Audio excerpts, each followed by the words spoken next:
Hello, buenas noches, Chris. All my friends at Wine Vault. I had such an amazing time when I was there. And Chris told me it was possible to run from one room to the next, repeating the same thing. And he was right. And I miss you all so much. I miss being there like I had planned this summer. But I am going to try to make it as entertaining as possible. I am Laura Catena from the Catena Zapata Winery, which was founded by my great grandfather, Nicola Catena, who came from Italy to Argentina in 1898 and planted his first Malbec vines in Mendoza on the shores of the Tunujan River in 1902. I'm the fourth generation, so almost 120 years of my family. So I just want to show you the little place where my grandfather came from in Italy. He came from Le Marche, which is near the Adriatic. So right here, it's a very beautiful part of Italy. I brought this from my last trip to Italy. And he came to Argentina. And here's Argentina. It's the southern part of the southern hemisphere. Oh no, I showed it the wrong way. Here's Argentina. And Mendoza is my province, and it's right here, right by the Andes mountain. That's where I grew up. And my great grandfather came and started making wine. And then, you know, the tradition is that the oldest son continues making wine for the family. So then came my grandfather, my nonno. That's how you call grandfather in Italian. Then my father, and then me. I'm the first girl in the family managing and leading the winery. And it's a big responsibility, but a great pleasure. I don't think that my great grandfather, Nicola, would have imagined that I'd be talking by Zoom to some friends in San Diego. So thank you for inviting me. So I want to share my screen and show you a presentation with a few slides so that you get to see my beautiful Mendoza. And some of you might have been there. If you haven't been there, please come and visit us. This is me sitting on top of this little lookout. You can see the Andes Mountains in the back. It's so beautiful there. We have snow in the mountains. There's cool climate. It's sunny always. And, you know, there's very little, you know, buildings and high rises. It's really the countryside. But we have a gorgeous city of Mendoza where there's incredible restaurants and a lot of culture going on. So there's all kinds of things to do in Mendoza. And this is Mendoza. On a Google map, you can see that, you know, the fertile pampas where all the cows are grazing are further east, closer to Buenos Aires, by the Atlantic Ocean. And then you look at my province, which is the bright yellow circled area. It's right by the Andes. And on the other side of the Andes Mountains is Chile. And then there's the Pacific Ocean. These are some of the appellations of Mendoza. A lot of people think that Mendoza might be a small place, but Mendoza is like the size of half of California. It's large, and within Mendoza we have up to 25 appellations. So if you think of Mendoza, it'd be like thinking of California, and then Tupungato would be like Napa, and Tunujan, which you see here in the map, would be like Sonoma. And so we have up to 25 appellations. There's always new ones being established, but the last count was 25 for Mendoza. And we also have regions to the north of Argentina and to the south in Patagonia. It's a very diverse wine country, but it is marked by the Andes Mountains. And the really interesting thing is the formation of our soils. So the Andes Mountains, 100 million years ago didn't exist. There were two plates in the ocean that blocked, that collided against each other and formed the Andes Mountains about 40 million years ago.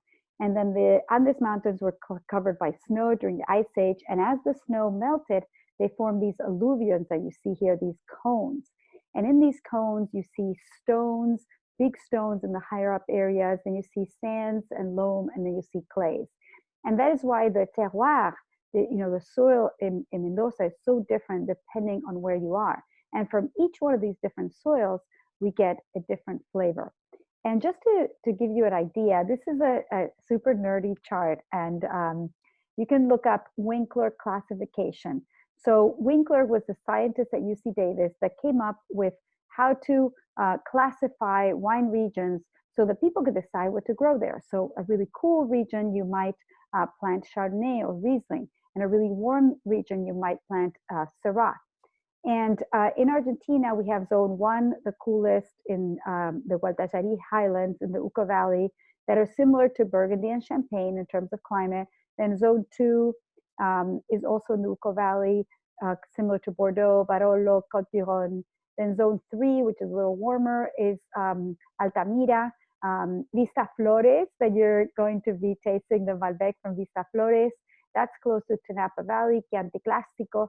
And then a little warmer would be Lulunta, which is closer to Châteauneuf-du-Pape. But in France, if you want to go from Châteauneuf to Burgundy or to Champagne, it's about 6 to 7 hour drive. In Argentina, you go from this warmer to this cooler region in a 50-minute drive, because you're basically going up in altitude. It's a very easy place to farm organically sustainable because it's so dry. We don't have a lot of pests. And that's part of the magic of Mendoza. The skies are always clear. There's no pollution. You can see the stars. Please come and visit us. So the first wine you're having is the Catena Tupungato, which if you look here, that would be between zone 1 and zone 2. Parts of Tupungato are zone 1, parts are zone 2. So it's relatively cool climate. These stony soils with limestone, they're very well drained, which means we don't have high production. You just can't get high production in Mendoza because the soils are so well drained. And the water that irrigates our vineyards comes from the glaciers. So it's basically mineral water. The main producer of mineral water is right in wine country, because as the water comes from the glaciers, it's basically cleaned by these rocks.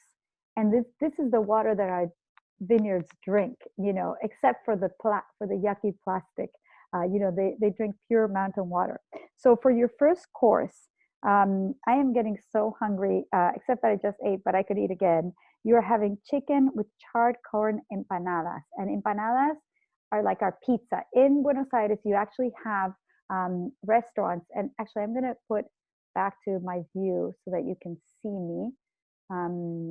So in Argentina, in Buenos Aires, you have the pizza places are also empanada places. So they're called Pizzeria Empanaderia. And so you can order, a pizza like your usual, whatever you have here, olives, mushrooms. We don't have pepperoni in Argentina. We use salami because of all the Italians in Argentina. But then you can have an empanada. And one of the favorite empanadas are the corn empanadas, because there's a lot of corn planted in the north of Argentina. And a corn empanada with Chardonnay from Tupungato is just an insane food pairing. So I am totally jealous of you guys, because I haven't had a corn empanada in a while. And then you're also having the seafood salad with tomatoes and hearts of palm. Hearts of palm. I was addicted to these when I was a kid. I would open the can. Once I learned how to open a can, I was like 7 years old, and I would just cut up the hearts of palm, and then I would make the sauce with mayonnaise and ketchup. I don't know what you guys call that sauce. And then I would eat a whole can of hearts of palm. I am sure your hearts of palm are a lot better than the ones I used to eat, but I'm also envious of you. So the next wine you're drinking, and I'm not sure I'm supposed to go this fast, but you can put me on pause, is the Catena Appellations. And by the way, Catena is an Italian word, and I'm sure most of you don't know, unless you speak Italian, what Catena means: chain. And my husband says that appropriately he has been chained to me. So I told him, watch out, because you are chained to me. So that's what our name means in Italiano.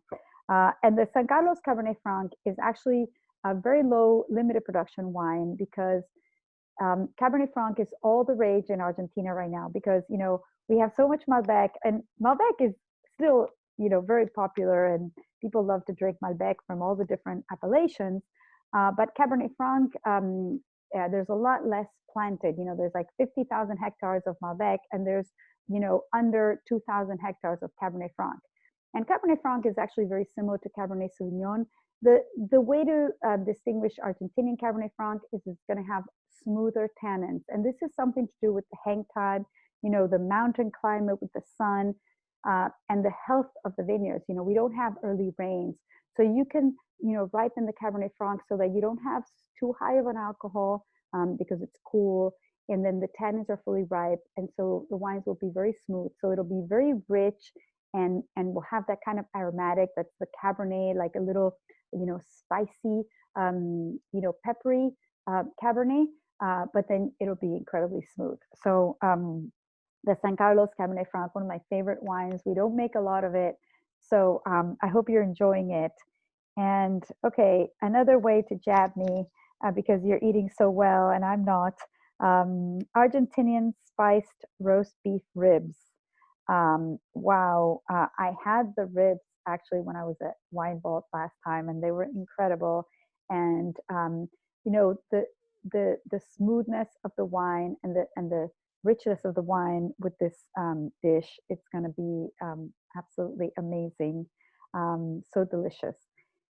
And now I have to tell you the story of Malbec because just like we Argentinians are very proud of our soccer, we call it football, although it's been quite sad that we've been defeated by the Brazilians, which I can accept, but then the Germans keep on winning at the World Cups. This does not make me happy. And I saw a lot of wine in Germany, but during those World Cup finals, I've been very depressed and not feeling very Germanly because they won on the, you know, in the final kicks, and that's very depressing. But anyhow, let's not talk about Germany, that great country. Let's talk about Malbec, because although we have not been doing as well with football, soccer, we are very proud of our Malbec. And I'm going to tell you a little story about Malbec. And Chris said I was allowed to do silly stuff. And actually, the plan we had for July was that I was going to come to Wine Vault and we were going to do some theater. And appropriately, Chris and I decided that we should have professional actors and actresses to perform a play about the history of Malbec. But sadly, you have me. And so I am going to tell you the story of Malbec. And I'm first going to show you this print that we had made to tell the story of Malbec. My sister, Adriana, there's a vineyard named after her, is a history professor. She trained at Oxford University. She knows a lot about the history. I feel very dumb around her, but she's not here, and so we can talk about history. Malbec is a very ancient grape. And it, despite what, you know, I actually read on the Wine Enthusiast website, they said it was a minor grape in Bordeaux. It was not a minor grape in Bordeaux. I've actually written to them as they've corrected that. Malbec has been one of the most important varieties in the world, but literally almost went extinct. If it hadn't come to Argentina, you might not be able to drink Malbec today. And it was first famous at the time of the Roman legionaries. So it is actually mentioned when the gladiators first went to Gaul, they drank Malbec, and they thought it was some of the best wine in the world. It was in France, in the region of Cahors. And as you know, soldiers live not just from war, they also live from wine. So if you had an army at that time and you didn't give them wine, you had no army. And you know, there's that famous phrase, veni, vidi, vici. Well, we say veni, vidi, vino, or you could say veni, vidi, Malbec. You're not going to forget this, are you? So Malbec dates back to Roman times, when it was very famous in Gaul, part of France, and where the legionnaires drank it. And afterwards, Malbec was famous. The second figure, and this is a story told through the eyes of women. So here's the first woman, is Eleanor of Aquitaine. She was this famous queen that lived in the 12th century and was married to a French king first, and then to the English king, Henry II. And she was very famous, and she actually outlived both her husbands and lived to the age of 82. You might wonder why. Maybe it's because she drank so much Malbec. And Eleanor lived in France and then in England, and she was the famous queen of the court of love. You know, when the troubadours would, sing beautiful praises to the ladies, and at the court of love, they drank Malbec. So, Malbec is also a very royal grape. But then later, there were all these conflicts between Cahors and Bordeaux. But the Bordelais had a problem that they didn't have enough color or structure in their wines.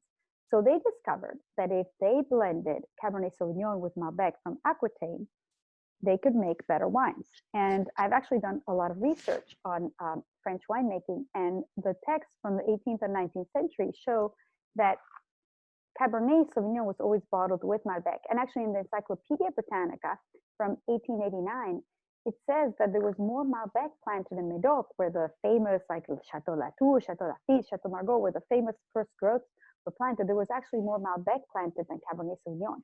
And the Malbec was considered essential for the blend. However,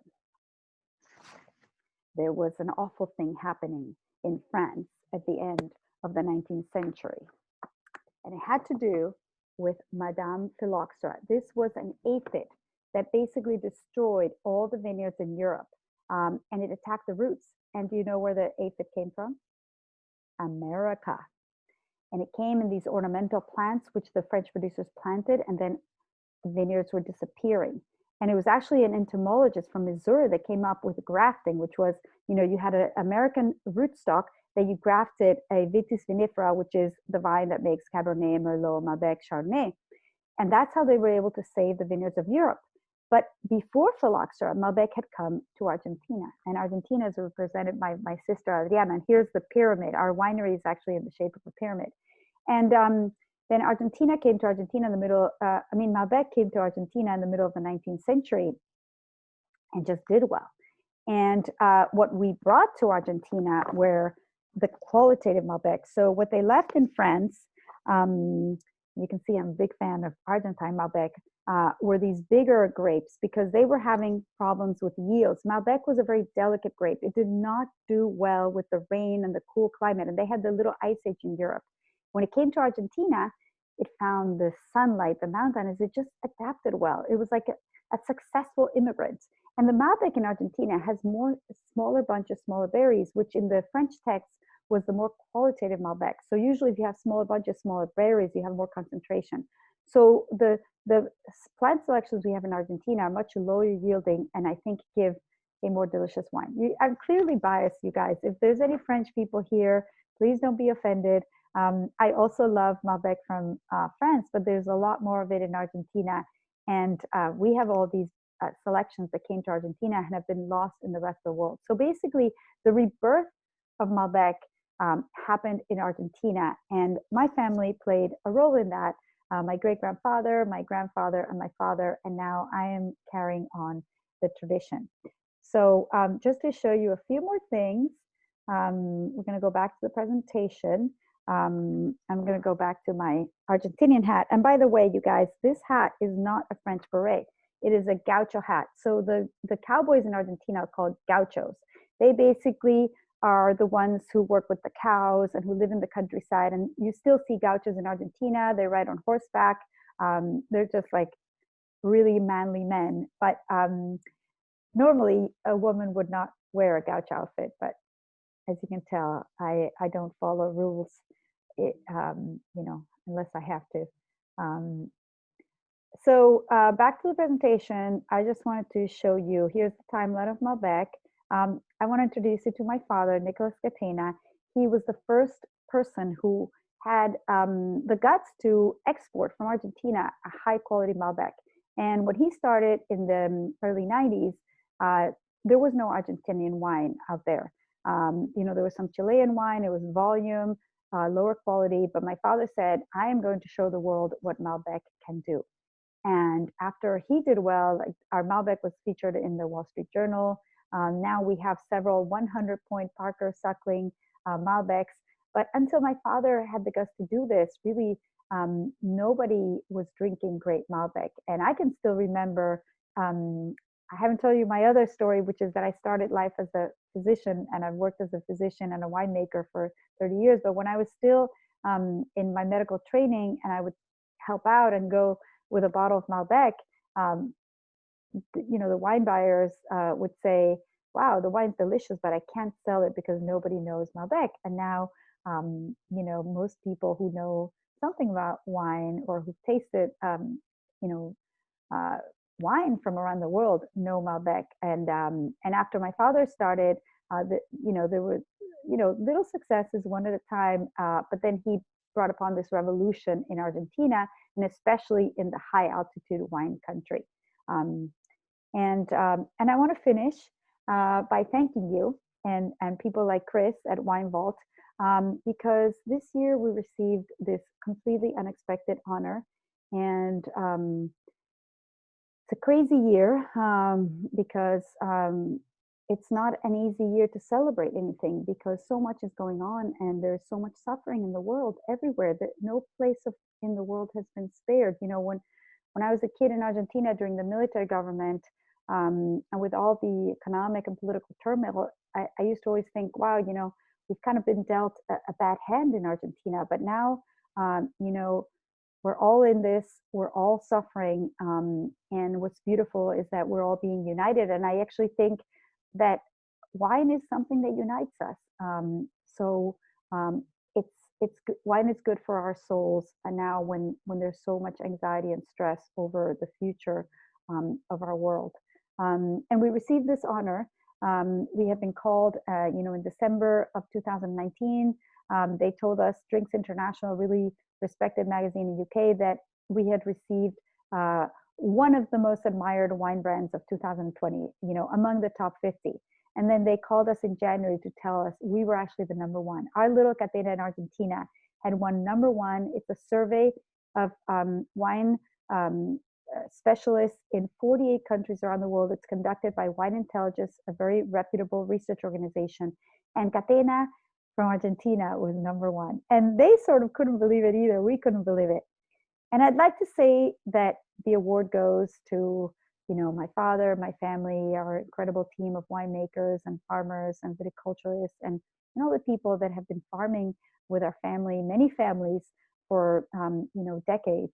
To the vineyards, to the bees, to the little owls that protect our vineyards from rodents, to all the biodiversity of Mendoza. But I think this award also goes to Chris, to Wine Vault, and to people like you. Because if it wasn't for you saying, hey, I'm going to try a wine from Argentina 25 years ago, when we started, if it weren't for you giving us an opportunity to show your wines, telling our stories, we wouldn't have gotten this award. So I want to end this by toasting to you with the Vista Flores Malbec from the Uco Valley, which is, so beautiful and delicious and floral and smooth. And I want to thank you for drinking our wines, for spreading the world about Argentina, about Catena wines. And I want to congratulate you about this award, because this award goes to us, but it also goes to you. Salud. So good evening. Enjoy the rest of the night. And thank you for inviting me to your homes, to your dinners. Oh, and just to not finish short, dulce de leche cheesecake. Oh my God, that is incredible. I love dulce de leche. People say it's too sweet. I don't think so. And with the Venezuelan rum, and actually, I think you might like it with the Malbec, or you might go back to the Chardonnay, which I think would potentially go better with this dessert than the Malbec. So, buenas noches, muchas gracias. I love you guys, and thank you for inviting me to your homes.